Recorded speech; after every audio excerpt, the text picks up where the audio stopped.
Well, in the not too distant past, we did a nice setup video for the 4th gen Apple TV, which is the newer Apple TV that had the App Store but was still HD. Then we upgraded to the 5th gen, which brought 4K experience to us. And boy, that was fantastic. But it's time for an upgrade. We're going to the new 6th gen.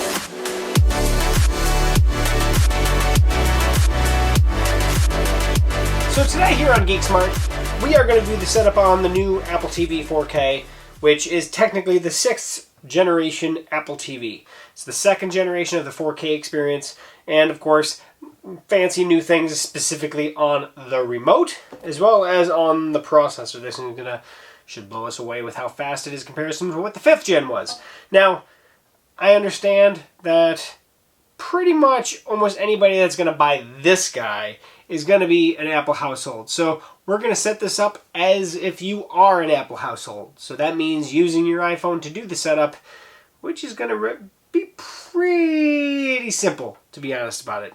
At least that's what it has been in the past. But let's open the box. Let's see what it comes with. Then we'll set it up. Well, no secret here. I'm excited. But here we have the new Apple TV. You can see the new remote, but this is the box. So we actually have nice... well, let's see if you can read that right. Nice colorful logo on there. Have the information down here. I did buy the 64 gig, but that's pretty much all I buy. I always buy the 64 gig just because I don't have to worry about it. Then on the back, they have some information on AirPlay, connected for AirPods. Yeah, so let's crack open this seal. Oh, come on. There we go. Grab onto that. And voila. We have the new Apple TV, which if we actually pull off the sticker here, which goes all the way around, we are going to have, just like before, we had the power, HDMI out, Ethernet in if you want to do hardwired. Now, I prefer hardwired. That way I get better signal connection strength to my Synology server, but that's going to be up to you whether you use Wi-Fi or wired. I'm going to set this up wired. Wi-Fi is very similar, especially if you're setting up with your iPhone anyway. We have the new remote, which I've been looking forward to seeing how much I'm going to like this. Oh, I like how it's a lot thicker. That feels substantially more substantial in the hand. All right, that's... I thought it was going to be as thin as like the 1st generation was, or even the 2nd gen. Obviously narrower like the 1st gen remote was. This 3rd gen remote, I think I'm going to like it.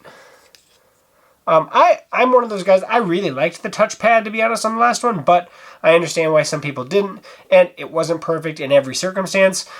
I do love having a directional pad that we didn't have before. That is a huge bonus, and of course this has touch control built into this, so it's kind of got the best of all the worlds, but then the layout is substantially different from before, and I like just having the power button up there. That's in the correct spot now, and then putting the Siri button on the side so you're not accidentally hitting it in the dark is pretty cool too. Mute button, that's handy to have. Volume up, down. Yeah, so it looks like it's labeled substantially better than the last one was, or actually any of them were. All right, down below we have, well, we still get our Apple stickers. Look at that. So Apple stickers, you can see them, kind of in the bundle here. There we go. There they are. We do have a Lightning, just a standard USB-A to Lightning. That'd be for charging the remote. So that still has the Lightning port on the bottom, like the last remote did, so rechargeable. I like that. Okay, should have the power cord in here. So, of course, similar to any Apple power cable, pretty simple. I don't think there's going to be anything else in here. Looks like that's all kind of hard to fit in, so I'm going to go ahead and just kind of keep this stuff where it is. Put all the stuff back in the box that came with it. I always keep all of my packaging for all of my, specifically my Apple products, or any nicer product, to be honest about it. Okay, we are ready to set up with the Apple TV, the remote, and then the power cable. So I'm not even going to charge this to start. We're going to see what it comes with out of the box. Real quick, actually. So this is my 5th gen Apple TV, my standard Apple TV 4K that I've been using for several years now. And I actually have a mount that I purchased for it that I haven't actually used yet. I haven't mounted it yet. But I did want to show that this is the older Apple TV. Then we have the newer Apple TV. And it does slide in there just fine. They are the exact same size. Everything about it is exactly the same as the previous version. Now, I did not remove that on the bottom to put the nice surface, but now we're ready to set it up. I am going to swap out the power cables real quick, and then we'll plug it in. Okay, so I have the new Apple TV here. I have my Ethernet cable that I'm going to plug in. I have my HDMI cable, which is a stupid monster cable that I've been using here for quite a while. Yeah, I'm not a fan of it. And then I have the power cable, so we're going to plug that in. And you can see that it's booting up. So we'll give it a second to boot up. We'll get the TV on. Okay, so I've turned the Apple TV on. Let it go on. Once it got done blinking, I turned my TV on, and here we are. So it says press the back button, menu button, and the plus button. I'm assuming at the same time. So the back is directly underneath the directional pad back, and then menu would be the home button, I guess, and then the plus button. So these three, I would assume, is the one we're going to do. So I'll push and hold those. There we go. It says hold the menu button. It should actually show you the little screen or the the little TV button that's on there, because it doesn't say menu anymore like it used to. So we should be able to use the directional pad now. I'm going to choose English. I'm in the United States. Continue. Set up with iPhone. That's exactly what I'm going to do. I'm going to hit that. Unlock your iPhone, which I'm going to do right now. Connect to a Wi-Fi network. Turn on Bluetooth. There it actually shows up right here on my phone. So you can see here it says set up new Apple TV. I'm going to hit set up here on the phone.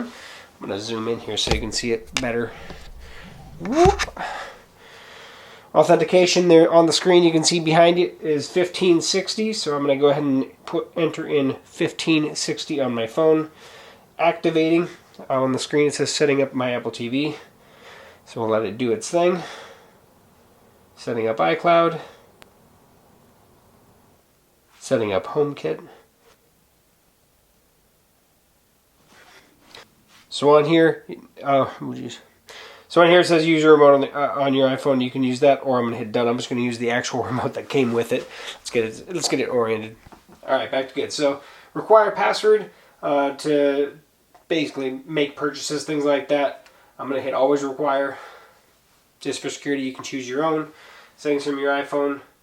I'm going to continue. I'm going to use my settings as I have it currently. Have a TV provider? I do not, so I'm going to hit not now. One home on every Apple TV, which I already have going currently, so I'm going to go ahead and keep that turned on. This Apple TV is replacing my living room one, so I'm going to put it in my living room. See the world, I'm going to automatically download. I love these screensavers, so automatically download. I'm okay with sharing my information with developers. I agree with the terms and conditions. Absolutely try Dolby Vision. I have a Dolby Vision TV and might as well utilize it. Alright, I'm okay with that. So obviously it was making sure that I saw it. If it didn't, it would automatically revert back. And now I can actually just let it go, because it's going to actually download from iCloud all of my existing apps. There they go. And once they download, it'll actually reorganize everything on my home screen here as I like it, because I chose the one screen. As you can see there, it's kind of already did for me. And so that's pretty much it. Now I can just let it go. It'll download all the apps. What I am going to do while we're waiting, just to be sure, I know that it brought over, it could see the Wi-Fi from my phone, but we are actually connected. Ethernet is connected, so it's actually going directly off my router. And hit the back button. We are good. I'll just let it go, let it download, do its thing, and I'm good to use. I will say one more thing. One thing that I do like to make sure that is turned on. It usually turns on automatically, but if we go to settings, we go to remotes and devices, we can go down here to make sure that it controls TVs and receivers is turned on. Volume control is auto through the HDMI. Actually, I should check. Yep. I am getting volume control on my soundbar. My soundbar is through eARC, so everything kind of passes through it anyway, but it automatically controls it, so I don't have to worry about that. And then power, what we're going to do real quick just to make sure that it actually does work before we call it good. We're going to hit the power button, press and hold to switch everything off. Press and hold, TV turned off, soundbar turned off, Apple TV turned off. Fully set up. Now typically I'd save this for the review, but I did want to point it out just because when I did the setup it was asking me to push the menu button and the back button and the volume up button in. This one doesn't really have a menu button. The old one has an actual menu button. So I did want to point that out. So when you do the pairing of this, it's the back button, what I called the home button, and then the volume up button, which I guess now that's the menu button. But it doesn't say menu. It literally has the same guy as this one because we had the menu button and we had the home button. So it's a little confusing, Apple. You probably should fix that. Specifically because that Apple TV comes with this remote and there's no menu button on it. So something just to bring up real quick, so when you pair it, it's back, home, volume up. Push and hold those, she pairs good. So yeah, but I did want to, it is taller, longer, not a whole lot narrower actually than the older one. The older one is a little wider, but not that much. But obviously a lot thicker, which is what you're going to feel in your hand. This is definitely more noticeable. It feels more like a remote. That's much better. And it is probably going to take a little bit of trickiness to get used to the directional pad along with the touch interface. No doubt that, like as before, you'll get used to it. And I bet most people will prefer this over specifically the swipe. But also, this had a directional pad, but it was just by tapping on one side or the other. So you could tap, tap, tap, tap, tap, tap, tap, tap, tap, tap, up or down. You could do it. It just wasn't, it didn't tell you where it was, and you don't click, right? And people like clicking. And so on this one, we can actually click. Click, click, click, click. So I think this is going to be a huge improvement personally. Yeah, so that is what it is. And there you have it. Now, of course, it's like any Apple product, right? It's really easy to set up, especially if you have an Apple product. Because now I didn't do the manual setup. It's not that much harder, but it is a little more typing, right? Having the iPhone or the iPad next to you, clicking setup, I don't have to enter in my email or my Apple ID and my password. I don't have to do anything. I already did that by unlocking my phone and say use it, right? I didn't have to put in my Wi-Fi password. So if you didn't use Ethernet like I did, like I said, it would actually pull the Wi-Fi information directly off your phone. So if your phone's connected to your Wi-Fi in your home, you're good to go. Just makes things really, really slick, really easy. Now, this is not a full review. That review will come later on my Tech Gooch channel. I want to have definitely several days to play around with it to see if I notice anything running smoother. It is essentially, it's the sister of the previous generation. There's not going to be drastic changes here, but we should see a good improvement in terms of playability, in terms of how well it actually plays, specifically off of my raw files that I play off my Synology server. They should play substantially better, in my opinion. Now, of course, you're still bottlenecked by the network. The network can only play so much, but it should play better on the actual Apple TV. So, also, excuse me, menus should run a lot better. Yeah, I'm just looking for a good streamed experience.